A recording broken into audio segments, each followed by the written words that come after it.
Desa Membangun, sehat, cerdas, mandiri. Sahabat Desa Mandiri Channel melanjutkan materi kami terdahulu tentang kisi-kisi ujian pengisian perangkat kelurahan di Kabupaten Sleman.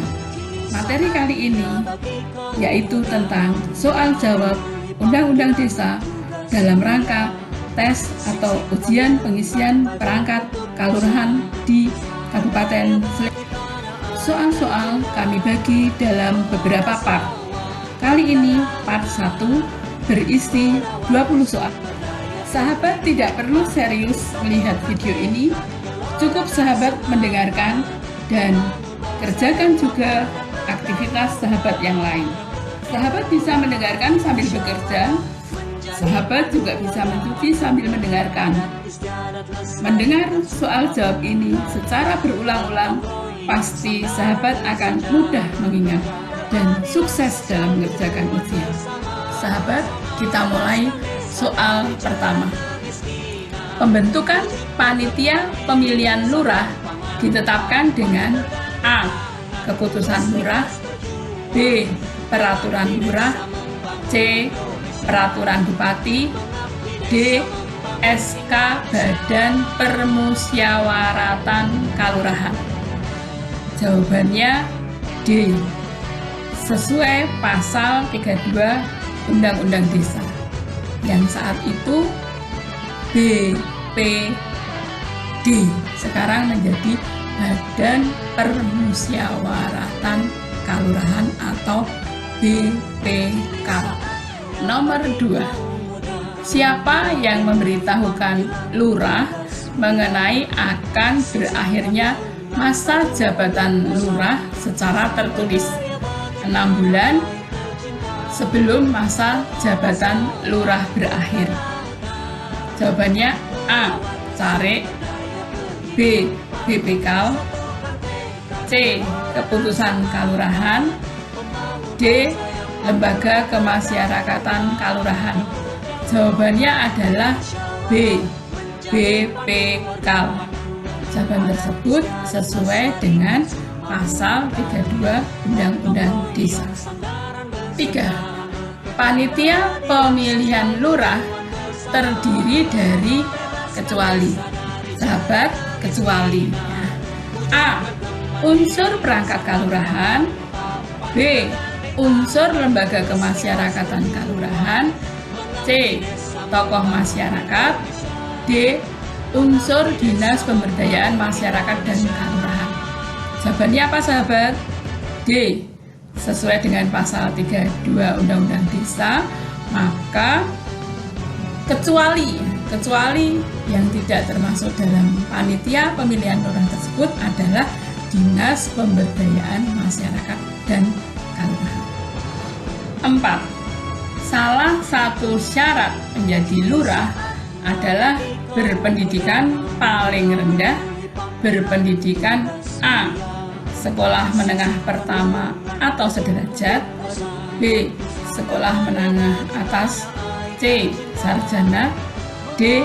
Pendidikan kejuruan. Jawabannya adalah A. Sekolah menengah pertama atau sederajat. Hal tersebut sesuai dengan pasal 33 Undang-Undang Desa. Sahabat, kita lanjutkan nomor 5. Carik dalam urusan keuangan mempunyai tugas A. Penyeleksi, B.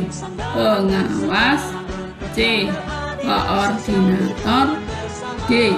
Membuat SPJ. Jawabannya apa sahabat? C. Karena tugas dari carik sesuai tupoksinya adalah mengkoordinasikan. Jadi jawabannya adalah C. Koordinator. Sahabat, nomor 6. Berapa kali masa jabatan terpilih lurah di Kabupaten Sleman? A. 1 kali, B. 2 kali, C. 3 kali, dan D. 5 kali. Jawabannya sahabat C. 3 kali, karena sesuai dengan pasal 22 Undang-Undang Desa. Sahabat, kita lanjut nomor 7. Keuangan kalurahan adalah semua hak dan kewajiban yang dapat dinilai dengan A. Penerimaan pajak bumi dan bangunan, B. Penerimaan pajak dari warga, C. Uang dan barang yang berhubungan dengan kalurahan, dan D. Semua penarikan pajak kalurahan. Jawabannya apa, sahabat? Jawabannya adalah C, yaitu uang dan barang yang berhubungan dengan kalurahan. Karena jawaban yang lain bukan milik kalurahan secara langsung. Sahabat, nomor 8. Barang milik kalurahan yang berasal dari kekayaan asli kalurahan dibeli dan atau diperoleh atas beban APB Kal atau perolehan hak lainnya yang sah adalah A. Dana desa, B. Aset kalurahan, C. Alokasi dana kalurahan, D. Kekayaan APB Kal. Jawabannya adalah B, karena terkait dengan kekayaan. Sedang jawaban A, C, dan D bukan kekayaan kalurahan. Sahabat, nomor 9. Pendapatan asli kalurahan atau PAK dan pendapatan lainnya penggunaannya ditetapkan dalam perencanaan kalurahan, dituangkan dalam A. APB Kal, B. Keputusan lurah, C. Peraturan BPD, D. Rembuk warga. Jawabannya adalah A, yaitu selain A tidak ada kaitannya dengan perencanaan. Maka sahabat pilih A, yaitu APBK. Sahabat, nomor 10. Dana perimbangan yang diterima kabupaten dalam anggaran pendapatan dan belanja daerah setelah dikurangi dana alokasi khusus disebut A. Dana desa, B. APB Kal, C. Aset kalurahan, D. Alokasi dana desa. Jawabannya adalah D. Alokasi dana desa. Alasannya, sahabat, karena dana desa bersumber dari pusat APBN dan langsung diberikan kepada kelurahan. Sedangkan APBK adalah perencanaan di kalurahan. Dan kalau yang terkait dengan aset kalurahan itu merupakan kekayaan kalurahan. Dengan demikian yang tepat adalah D. Sahabat, nomor 11. Lurah menyampaikan laporan hasil pelaksanaan APB Kal kepada Bupati setiap A. Semesteran, B. 1 tahun, C. 2 tahun, D. 6 tahun. Jawabannya adalah A.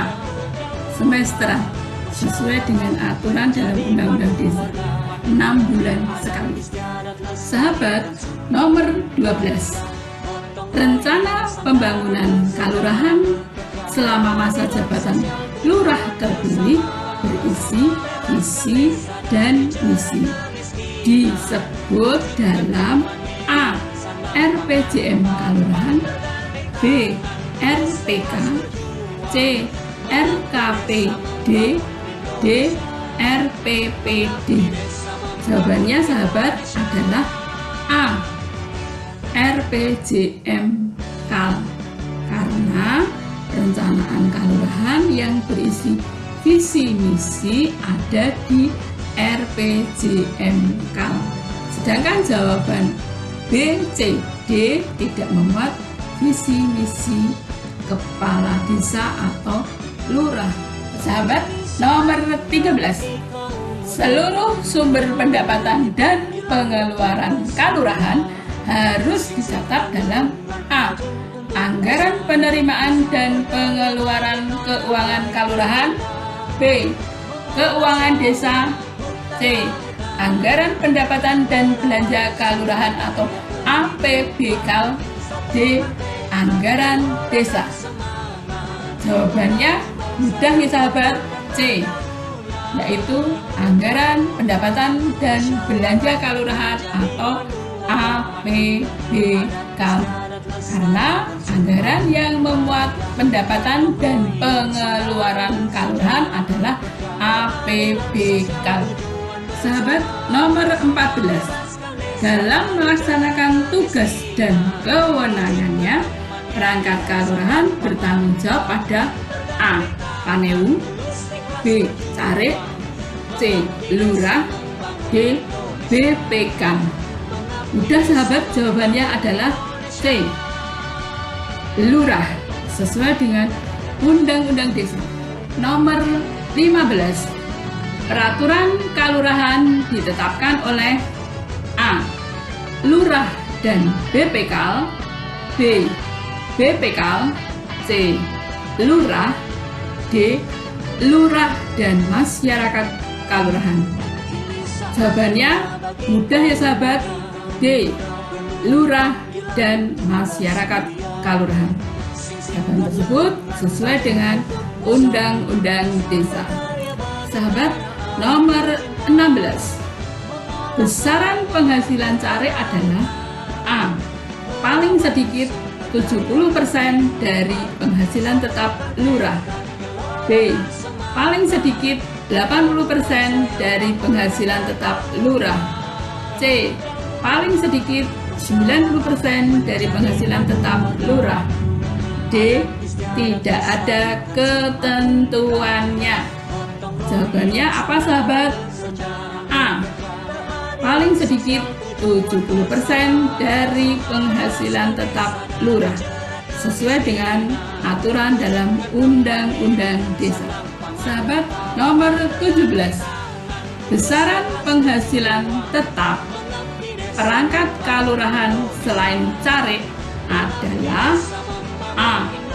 Paling sedikit 40% dari penghasilan tetap lurah, B. Paling sedikit 50% dari penghasilan tetap lurah, C. Paling sedikit 60% dari penghasilan tetap lurah, D. Paling sedikit 70% dari penghasilan tetap lurah. Jawabannya B. Paling sedikit 50% dari penghasilan tetap lurah. Hal tersebut sesuai dengan aturan dalam Undang-Undang Desa. Sahabat, nomor 18. Perencanaan di kelurahan ada 3, yaitu kecuali, hati-hati ini, kecuali A. RPJM kelurahan, B. RKP kelurahan, C. APBK, D. BPK. Jawabannya adalah kecuali, berarti D, karena D. BPK bukan perencanaan, tetapi sebuah lembaga desa. Sahabat, nomor 19 yang merupakan kewenangan kelurahan kecuali A. Kewenangan berdasarkan hak asal usul, B. Kewenangan lokal berskala kelurahan, C. Kewenangan yang ditugaskan oleh pemerintah, pemerintah daerah, dan pemerintah provinsi, D. Kewenangan lain yang ditugaskan oleh pemerintah, pemerintah daerah istimewa Yogyakarta atau kabupaten sesuai ketentuan perundang-undangan. Kewenangan berdasarkan wilayah. Jawabannya adalah E. Kewenangan berdasarkan wilayah. Karena pertanyaannya adalah kecuali A, B, C, D sesuai dengan pasal 19 Undang-Undang Desa. Sahabat, nomor terakhir 20. Penyelenggaraan pemerintahan kelurahan berdasarkan asas kecuali A. Kepastian hukum, B. Tertib penyelenggaraan pemerintahan, C. Keterbukaan, D. Dipublikasikan. Jawabannya adalah D, karena asas penyelenggaraan ada 11, Yang tidak termasuk adalah D. Dipublikasi. Demikian materi soal jawab Undang-Undang Desa Part 1. Nantikan materi soal jawab selanjutnya. Sahabat, tuliskan di kolom komentar jika sahabat berkesan atau ada pertanyaan. Dan jangan lupa like, subscribe, share, tekan tombol notifikasi untuk mengetahui perkembangan channel kami. Salam Desa Membangun, sehat, cerdas, mandiri.